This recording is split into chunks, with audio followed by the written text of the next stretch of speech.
여러분 반갑습니다. 누룩박사 인사드립니다. 자, 제가 일전에 예고해 드렸던 대로 이제부터 본격적으로 누룩박사 발효 특강을 시작하기로 하겠습니다. 첫 번째 강의, 오늘 제 1강의 주제는 전통주 압력솥으로 한 번에 끝내기라는 주제로 진행을 하겠습니다. 자, 보시는 것처럼 이게 압력솥입니다. 이게 지금 스테인리스 재질이고요. 20인용 압력솥이에요. 안에 용적은, 부피는 11리터가 됩니다. 이 압력솥을 활용하면 고두밥을 찔 경우 두 가지 종류가 있는데, 마른 쌀을, 불리지 않은 마른 쌀을 바로 찔 경우에 2kg에서 4kg까지 찔 수가 있고요.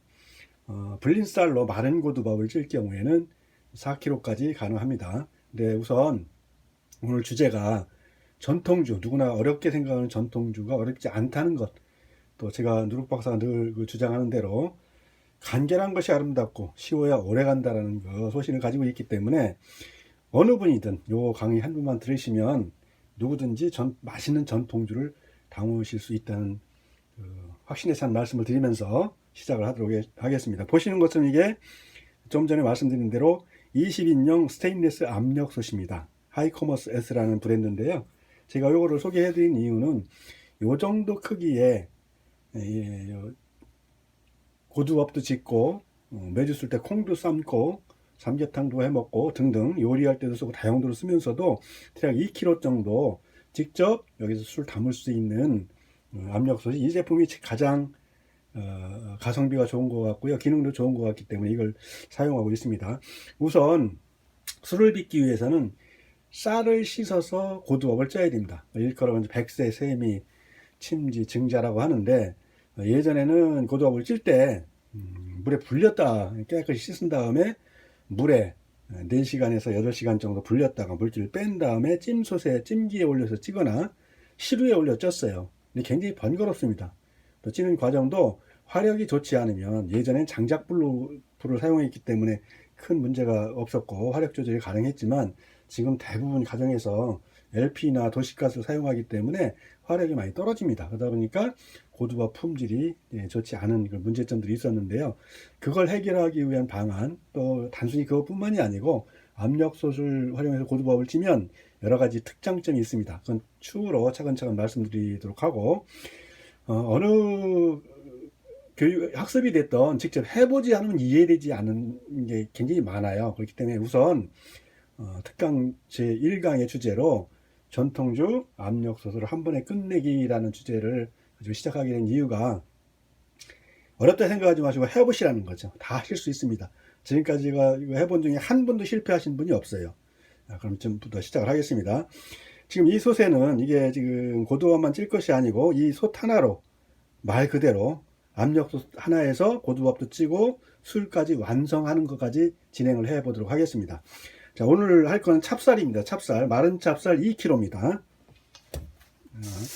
마른 찹쌀 2kg를 그대로, 다른 설거지거리를 줄이는 게 좀 편하다고 생각하기 때문에 압력솥에 넣었습니다. 넣은 다음에요, 자, 싱크대에서 바로 물을 부어줍니다.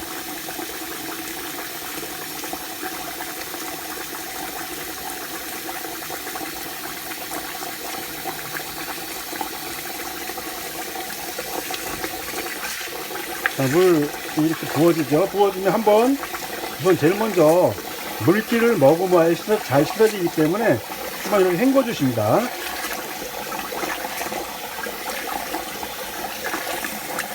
네, 됐습니다. 물이 충분히 받아졌고 헹궈졌으면 양손으로, 쌀을 씻는 방법이 여러 가지 있다고 하는데 이게 가장 과학적인 원리로 가장 쉽고 편하게 씻을 수 있습니다. 보시는 것처럼 양손으로 쌀 잡고 비벼주는 거예요. 물속에서. 이게 되면 마찰력 때문에, 쌀 알갱이와 알갱이에서는 마찰력 때문에, 보세요, 골고루 잡히는 대로 이렇게 차근차근 해서 이렇게 비벼주는 겁니다. 너무 세게 부으면 쌀 알갱이가 부서질 수가 있어요. 쌀 알갱이가 부서지면 술의 품질이 안 좋기 때문에 쌀 알갱이 부서지지 않고 서로 살짝 부비부비 할 정도로, 비벼지는 정도로만 해주시면 됩니다. 이렇게 해주신 다음에 다 골고루 다 비볐다 싶으면 물을 버립니다. 한번 저기다가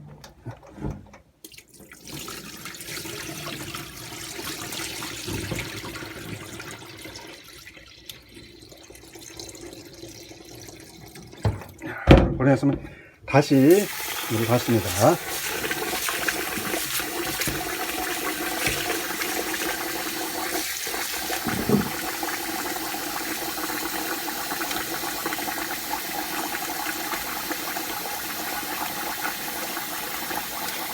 지금 물을 받을 때는 처음에 쌀을 씻기 위해서, 쌀을 씻는 목적은 도정된 쌀알 표면에 있는 속겨층, 그러니까 거기에 단백질, 지질 등 여러가지 성분들이 있는, 섬유질 등등이 있는데 그거를 최대한 깨끗이 제거해주기 위해서 씻는 거기 때문에 처음에 하실 때 물을 넉넉하게 받으시는 게 좋습니다. 물을 받았죠.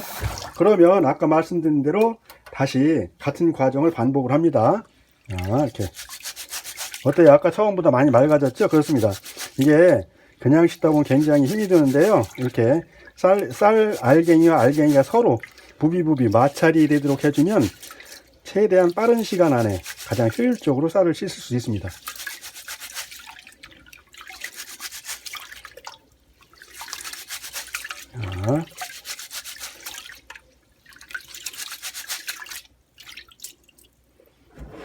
그래서 다시 물을, 근데 요 물은 웬만하면 요리하시는 분은 버리지 마시고요. 찌개 끓일 때, 쌀뜨물은 찌개 끓일 때 또는 생선 잡내 제거해 줄 때, 비린내죠. 비린내 잡내 제거해 줄 때, 또 뭐 한약 하시는 분들은 이제 약재 법제할 때, 하수니 뭐 이런 거 법제할 때 쓰시면 굉장히 유용하게 쓰실 수가 있어요. 아니면 숭늉을 만들 때 밥을 하시고 나서 약간 그 누룽지를 늘게 해서 숭늉을 하실 때 그냥 하지 마시고요. 그냥 맹물 붓는 것보다 쌀뜨물을 부어주면 굉장히 맛있습니다. 텁텁하니 꼭 아주 두유나 우유 마시는 것처럼 구수한 느낌도 있고요. 굉장히 몸에도 좋으니까 그렇게 하시는 것도 하나의 방법입니다. 오늘은 제가 우리 아들 사용하기 때문에 받아둔 게 있어서 그냥 버리지만 활용하시고 싶은 분들은 계속 활용하시면 돼요. 또는 쌀뜨물 좀 모아놨다가, 저희는 그걸 활용하지 않습니다만 이해하시는 분들은 많이 활용하시죠. 이렇게 발효를 해서 쓰셔도 되고, 침전물을 모아뒀다가 그거로 세안을 하셔도 굉장히 좋습니다. 하지만 번거로워서 그렇게는 안 하시겠지만 하여튼 그렇게 하실 수 있다는 걸 말씀을 드리는 거고요. 마찬가지로 옛날 문헌에 보면 이 쌀을 씻는 걸 백세라고 했어요. 100백자에다가 씻을 세자거든요. 근데 어떤 분들은 꼭 100번을 씻어야 된다고 이제 하시는 분들이 있는데, 사실은 100백자가 이게 숫자만 의미하는 게 아니라 깨끗하게 씻어준다는 의미가 있습니다. 깨끗하게 씻어준다. 그러니까 여기서 백세 해준다, 쌀을 씻어준다, 양조형, 술 만들기 위한 술돈용 술을 씻어줄 때는 백세를 해주라고 하는데, 백세라는 걸 정확히 말씀드리면 계속 씻어서 뿌연 쌀뜨물이 안 나올 때까지 씻어주시면 되는 거예요. 그렇기 때문에 숫자에 영향을 줄 건 없습니다. 더군다나 지금 이 방법은 아까 말씀드린 대로 쌀을 물에 불렸다 하는 방법이고, 마른 쌀을 바로 씻어서 하는 방법이기 때문에 품이 줄어요. 신경 쓸 것도 굉장히 많이 줄어들고요. 그러다 보니까 짧은 시간 안에 쌀을 처리해서 고두밥 찌는 과정을 짧은 시간 안에 신속하게 할 수 있는 장점이 있습니다. 다시 한번 제가 지금 이 과정은 제가 평상시에 술을 들릴 때 양이 많고 작고를 떠나서 술을 들릴 때 고두밥을 찌는 과정을 그대로 보여드린 겁니다. 저는 한 15년 전부터 이 방법을 사용하고 있어요. 여러 가지 이제 이 압력솥을 활용하게 된 동기가 여러 가지가 있었고, 또 그 이유가 여러 가지가 있는데 그건 차근차근 말씀드리기로 하고요. 오늘은 가장 중요한 게 쌤이 씻는 거기 때문에 씻는 거에 대해서 말씀을 드릴게요. 보시는 것처럼 지금 단 2번 정도를 헹궈냈는데 굉장히 물이 맑아졌죠. 두세 번만 이렇게 맑아집니다. 이 상태에서 어렵게 하지 마시고요. 어려우면 힘들어서 못해요. 그러니까 그렇게 하지 마시고 보이시나요? 이렇게 수도 꼭지를 이용해서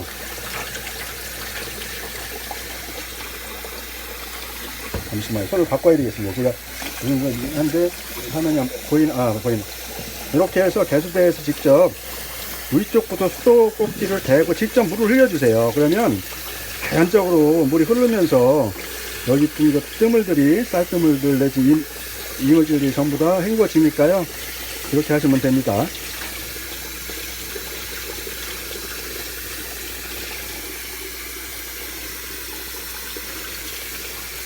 쌀 씻는 과정은 말 그대로 지금 실시간으로 그대로 보여드리는 거니까 몇 분 안 걸리는 거 시간 재보시면 아실 거예요.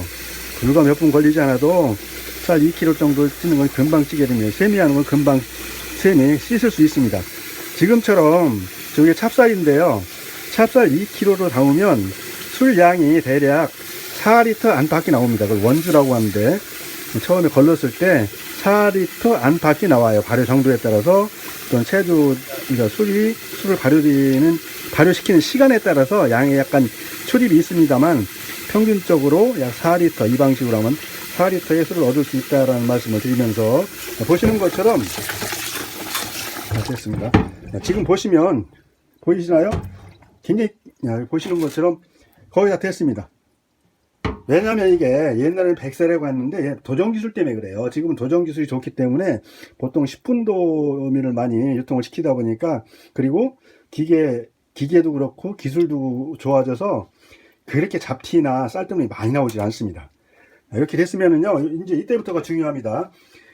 여기서 물량이 여기서 결정이 되기 때문에 물량도 가장 좋은 거는 처음에 마른 쌀의 무게를 계량한 다음에 물을 씻고 이렇게 쌀을 씻어주고 나서 물기를 쭉 빼준 다음에 무게를 남는 확실한데 일일이 이렇게 할 수가 없어요. 번거롭기 때문에 말로는 되는데 되질 않으니까 그냥 가정에서 쉽게 하실 수 있는 방법을 있는 그대로 제가 보여드리는 겁니다. 여기다가 채망, 얼개미를 하나 놓으세요. 놓으시고, 이거 놓는 이유는 다른 게 없어요. 보세요.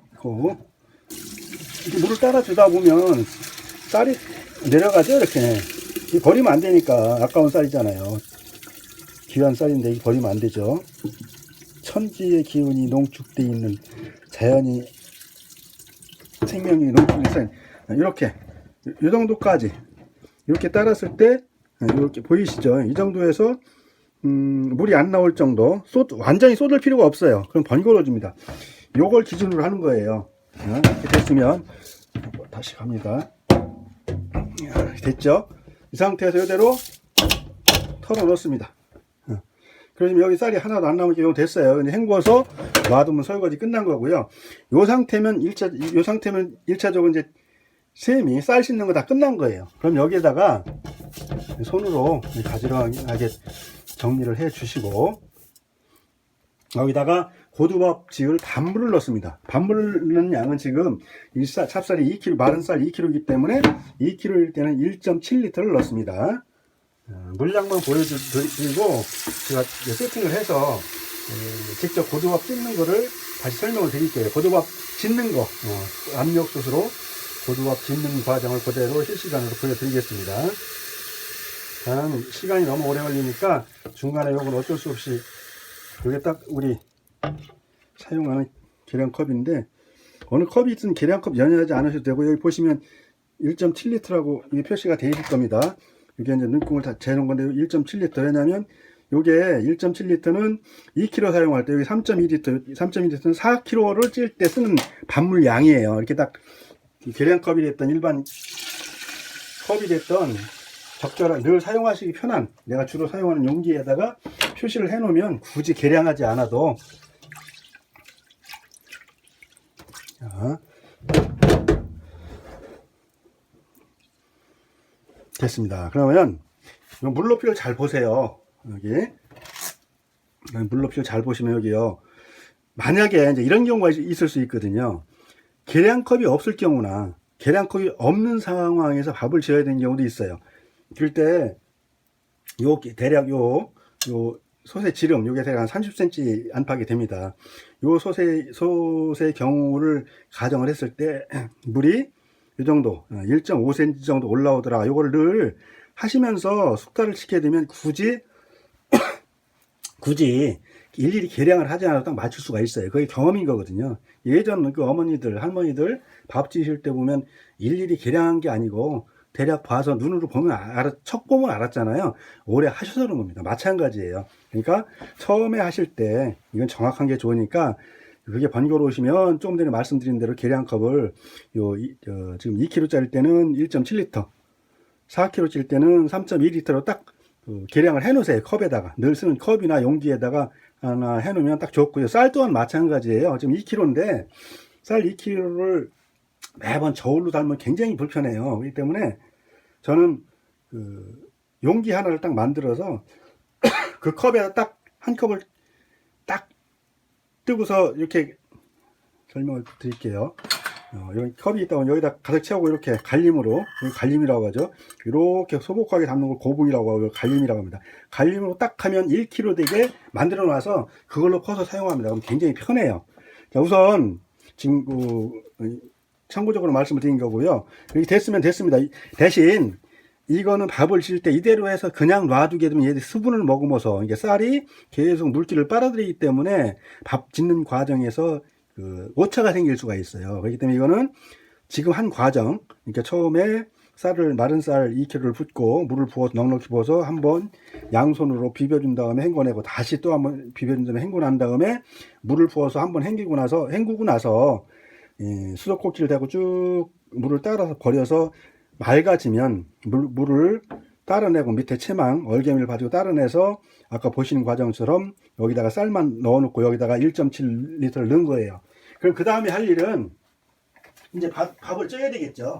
밥을 쪄야 되기 때문에 고두밥을 찌는데 보시면 압력솥 있죠. 여기 보시면 표시가 있어요. 이게 뭐냐면 압력솥을 열고 닫는 방향 표시예요. 왜 이걸 해놓냐면 압력솥 같은 경우 보시면 이 안에 이렇게 패킹이 있죠. 패킹이 있기 때문에 이게 잘못 사용하거나 하면 이게 방향이 자꾸 바뀌거나 하면 새는 경우가 있어서 늘 일정하게 사용하는 게 좋아요. 그래서 이쪽에 보시면 여기 표시가 안 되어 있죠. 한쪽만 해놨기 때문에 요거는 이렇게 닫는 게 아니라 반대쪽으로 닫으면 된다는 표시라고 보시면 돼요. 이렇게 해서 압력솥을 채워줍니다. 채워준 다음에 여기 신호추가 제대로 딱 장착이 되어 있는지 확인하시고, 그 다음에 압력 단추가 눌려서 이렇게 되면 안 되죠. 이렇게 눌려서 압력이 채워지게 되어 있는지, 이렇게 되면 고두밥을 지을 준비가 다 끝난 겁니다. 여기 좀 조명을 꺼야겠습니다. 너무 비치네. 이렇게 되면 준비가 끝난 거예요. 그러면 지금부터 고두밥을 찔 건데 고두밥 찌는 과정을 실시간으로 보여드리는데, 가스레인지나 주방용 기기가 화구 같은 경우는 메이커마다 차이가 있고 가스원, 여론이 되는 가스마다 차이가 있어요. 그렇기 때문에 어떤 표준이 필요하니까 누구나 대개 하나씩 가지고 있는 브루스터, 그러니까 휴대용 포터블 가스레인지를 사용해서 밥 짓는 거를 직접 지어보면서 말씀을 드리겠습니다. 이 포터블 가스레인지, 휴대용 가스레인지, 우리가 흔히 브루스터라고 하는 가스레인지를 사용하는 이유는 뭔가 표준이 필요해요. 예를 들어서 했는데 뭐가 잘 안 되더라. 10중 팔고 술을 빚다 보면 고두밥에서 잘못되는 경향이 80~90%가 넘습니다. 그렇기 때문에 그때 안 됐을 때 원인을 되짚어서 프로파일을 해서 원인을 찾아내기 위해서는 어떤 기준점이 필요한데, 기준점은 거의 완벽할 수는 없지만 늘 일정한 조건이 갖춰질 수 있는 기준점이 있어야 되기 때문에 그 기준점으로 누구나 공통적으로 표준화되어 있는 조리도구 중에 하나인 브루스터 포터블 가스레인지를 이용해서 밥 짓는 걸 제가 일부러 하는 거고요. 실제로 해보면 화력 자체도 가정용 가스레인지와 크게 차이가 나지 않아요. 그렇기 때문에 표준화 차원에서 이걸 사용한다는 걸 말씀을 드리면서 잠시 후에 제가 이거를 세팅을 하고 다시 말씀을 드리도록 하겠습니다. 잠시 후에 세팅하고 뵐게요.